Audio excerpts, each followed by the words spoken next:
पुण्यात राहणारा केतन अग्रवाल 26 वर्षाचा तरुण व्यावसायिक काहीच महिन्यांपूर्वी तो परदेशातून आपलं शिक्षण पूर्ण करून आला होता आणि वडिलांच्या बांधकाम व्यवसायात सहभागी झाला. मुलगा आता लग्नाचा झाला असं म्हणत त्याच्या घरच्यांनी त्याचं लग्न त्यांच्याच नातेवाईकात असलेल्या सिया गोयल हिच्यासोबत ठरवलं. नोव्हेंबरमध्ये होणारे या लग्नासाठी प्रचंड खर्च करण्याचे ठरले होते. आता हा शाही विवाह सोहळा उदयपूरच्या एका पॅलेसमध्ये होणार होता. या लग्नासाठी तब्बल 17 कोटींमध्ये पॅलेस बुक करण्यात आलं होतं. सोबतच पाहुणे मंडळींसाठी 2 प्रायव्हेट विमानसुद्धा बुक करण्यात आले होते.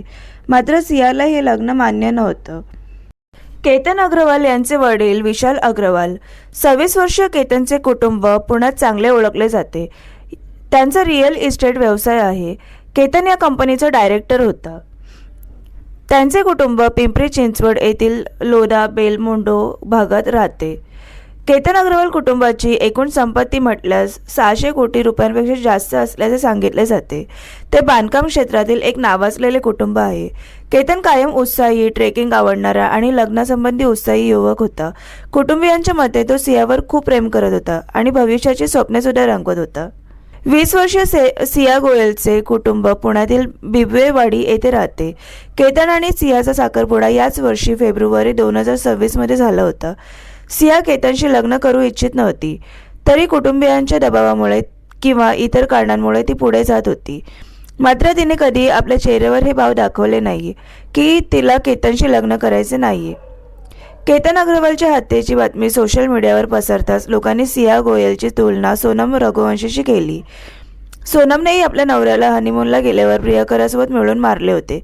सियानेही आपल्या प्रियकर चेतन चौधरीसोबत मिळून केतनची हत्या केली. 20 वर्षीय सिया गोयलचे कुटुंब पुण्यातील बिबवेवाडी येथे राहते. केतन आणि सियाचा साखरपुडा याच वर्षी फेब्रुवारी 2026 मध्ये झाला होता. सिया केतनशी लग्न करू इच्छित नव्हती.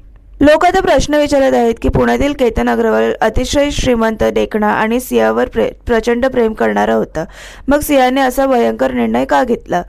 सिया गोयलने ही पोस्ट 19 जून रोजी आपल्या वाढदिवशी शेअर केली होती, जी किल्ल्यावरून केतन पडून मरण पावल्यानंतर 24 तासांपेक्षाही कमी वेळात होती.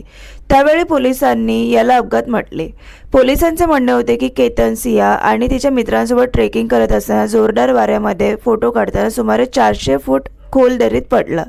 त्यावेळी कोणालाही काही गडबड असल्याचा संशय नव्हता. या पोस्टमुळे लोकांची सहानुभूती मिळाली आणि मृत्यूला दुर्दैवी अपघात म्हणून सादर करण्यास मदत झाली. पुण्याजवळ गहुंजे येथील रहिवासी 26 वर्षीय केतन अग्रवाल आपल्या कुटुंबाच्या रिअल इस्टेट कंपनीमध्ये डायरेक्टर होता. ते सिया गोयल आणि तिच्या 2 जवळच्या मित्रांसोबत आपला आगामी वाढदिवस साजरा करण्यासाठी किल्ल्यावर गेला होता. तो एक अनुभवी ट्रेकर होता. त्यामुळे नंतर त्यांच्या कुटुंबियांच्या मनात शंका निर्माण झाली. त्यांना समजत नव्हतं की तो इतक्या सहज कसा पाय घसरून पडू शकतो. कुटुंबियांच्या चिंतेमुळे पुणे ग्रामीण पोलिसांनी तपास पुन्हा सुरू केला. तपासकर्त्यांनी साक्षीदारांच्या जबान्या, तांत्रिक पुरावे आणि गुप्त माहितीची तपासणी केली, जी अपघाताची थिअरी खोटी ठरवणारी होती. पोलीस तपासात यापूर्वी झालेल्या 2 प्रयत्नांची धक्कादायक माहिती सुद्धा समोर आली आहे. जूनच्या पहिल्या आठवड्यात केतन आणि सिया प्री वेडिंग शूटसाठी बाली, इंडोनेशिया येथे जाणार होते. ते पुण्यातून मुंबई विमानतळाच्या दिशेने निघालेही होते. मात्र विमानतळावर पोहोचल्यावर केतनचा पासपोर्ट गायब असल्याचे समजले आणि त्यांचा दौरा रद्द करून परत त्यांना यावे लागले. तपासात उघड झाले की केतनने बालीला जाऊ नये म्हणून सियाने स्वतःच त्याचा पासपोर्ट चोरून तो कुठेतरी लपवून ठेवला होता. यानंतर 18 जून 2026 हा दिवस पुण्यातील बडे व्यावसायिक विशाल अग्रवाल यांच्या कुटुंबासाठी अत्यंत काळा दिवस ठरला होता. याच दिवशी त्यांचा 26 वर्षाचा मुलगा केतन अग्रवाल पुण्याजवळील लोहगडावरून कोसळला होता. ट्रेकिंगसाठी गेल्यानंतर सुटलेल्या सुसाट वाऱ्यामुळे केतनचा तोल गेला आणि तो 400 फूट खोल दरीत कोसळल्याची माहिती समोर आली. तो आपली होणारी पत्नी सिया गोयलच्या प्री वेडिंग बर्थडे सेलिब्रेशनसाठी लोहगडावर गेला होता. पण हा लोहगडाचा ट्रेक केतन अग्रवालचा अखेरचा ट्रेक ठरला. खरं तर जेव्हा ही घटना घडली होती तेव्हा अग्रवाल कुटुंबासह लोणावळा पोलिसांना हा अपघात असल्याचं वाटलं. लोणावळा ग्रामीण पोलिसांनी केतन अग्रवाल मृत्यू प्रकरणाची नोंद अपघाती मृत्यू अशी केली होती. संपूर्ण अग्रवाल कुटुंब दुःखाच्या सागरात होतं. हातातोंडाला आलेला मुलगा त्यांनी गमावला होता. मात्र अग्रवाल कुटुंबात एक व्यक्ती अशी होती जिला शांत बसवत नव्हतं. केतनबाबत अनेक प्रश्न तिच्या मनात होते. ती व्यक्ती म्हणजे केतनची बहीण.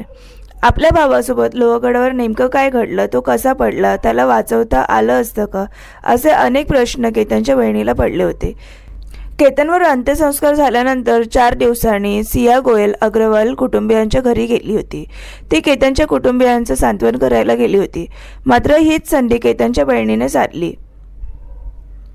तिने सियाला एका बाजूला घेत केतनबद्दल आणि लोहगडावर घडलेल्या घटनांबद्दल माहिती विचारली. तिने सियावर प्रश्नांचा भडीमार केला. यावेळी अनेक प्रश्नांना सियाला उत्तर देता आलं नाही. ती उडवाउडवीची उत्तरं देत असल्याचं केतनच्या बहिणीच्या लक्षात आलं. यानंतर ही बाब केतनच्या बहिणीने आपल्या कुटुंबियांना सांगितली. ही माहिती ऐकून दुःखसागरात लोटलेलं अग्रवाल कुटुंब खडबडून जागं झालं. यानंतर खऱ्या अर्थाने पोलीस प्रशासन कामाला लागलं. त्यांनी लोहगड परिसरातील CCTV कॅमेरे तपासले. यावेळी एक तरुण ऐन उन्हाळ्यात अंगात हुडी घालून, कानाला हेडफोन लावून आणि स्वतःचा चेहरा लपवत संशयास्पद हालचाली करत असल्याचं लक्षात आलं. इथूनच पोलिसांच्या तपासाची चक्र फिरवली. तेव्हा पोलिसांनी सिया गोयलची कुंडली मिळाली. तिच्या अफेअर्सची माहिती मिळाली. याच माहितीच्या आधारे पोलिसांनी जेव्हा सिया गोयल आणि तिचा प्रियकर चेतन चौधरी यांना ताब्यात घेतलं, तेव्हा दोघांनी उडवाउडवीची उत्तरे दिली. पण पोलिसांनी काक्या दाखवताच त्यांनी गुन्हा त्यांचा कबूल केला. पोलिसांनी चेतन चौधरी आणि सिया गोयलची कसून चौकशी केली. त्यातून धक्कादायक माहिती समोर आली आहे. सूत्रांनी दिलेल्या माहितीनुसार पोलिसांनी त्यांना तुम्ही पळून जाऊन लग्न का केलं नाहीत असा सवाल केला. त्यावर चेतनने धक्कादायक उत्तर दिलं. सियाला लग्न मोडून पळायचं नव्हतं, तिला त्याचा विरोध होता. असं केल्याने समाजात कुटुंबाची नाचक्की होईल, बदनामी होईल, अपमान सहन करावा लागेल. त्यामुळे आपल्या कुटुंबाची प्रतिष्ठा वाचवण्यासाठीच तिने केतनला ठार मारण्याचा प्लॅन केला, असं चेतनने सांगितलं. चेतनचे हे उत्तर ऐकून मात्र सर्व हादरून गेले आहेत.